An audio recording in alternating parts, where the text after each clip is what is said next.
อด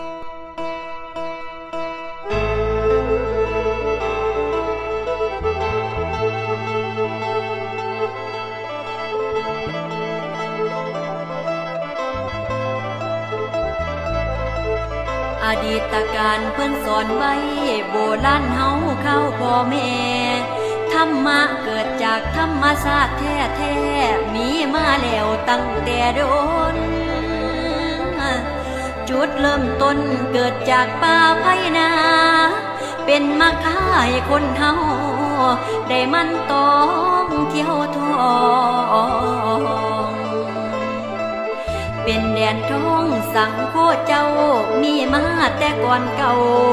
พุทธการสังฆเจ้าแสวงหูโลกกระทั้งหลายปีลำคำล้วนนั้นเฮิงผ่านเกิงพุทธการมาเถิงหมู่เฮาสมัยนี้ชินนาสีพระยืนเจ้ามิ่งมงคลของไทยเฮาสิคุณคำน้ำน้อมเนียวกุศลบุญบังเกิดเกี่ยวสิ่งประเสริฐเลิศล้ำนิพพานบุญบนเสวง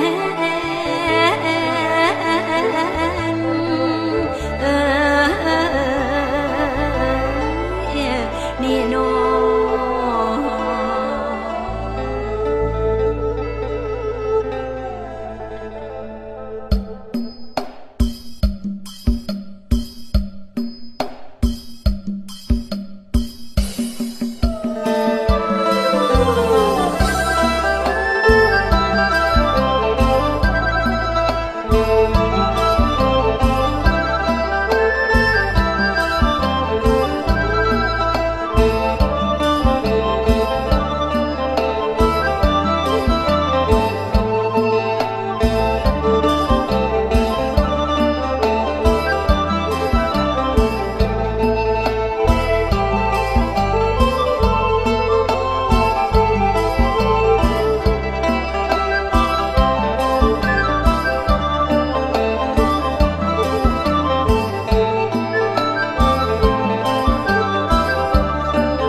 ป่า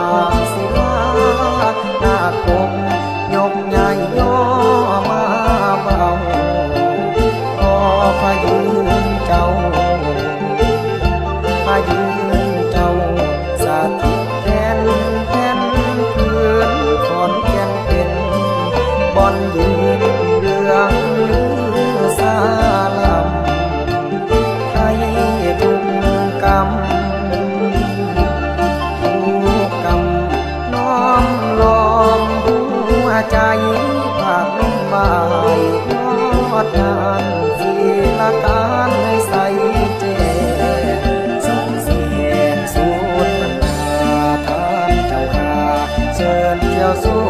งสมดังที่เขาลืออันมี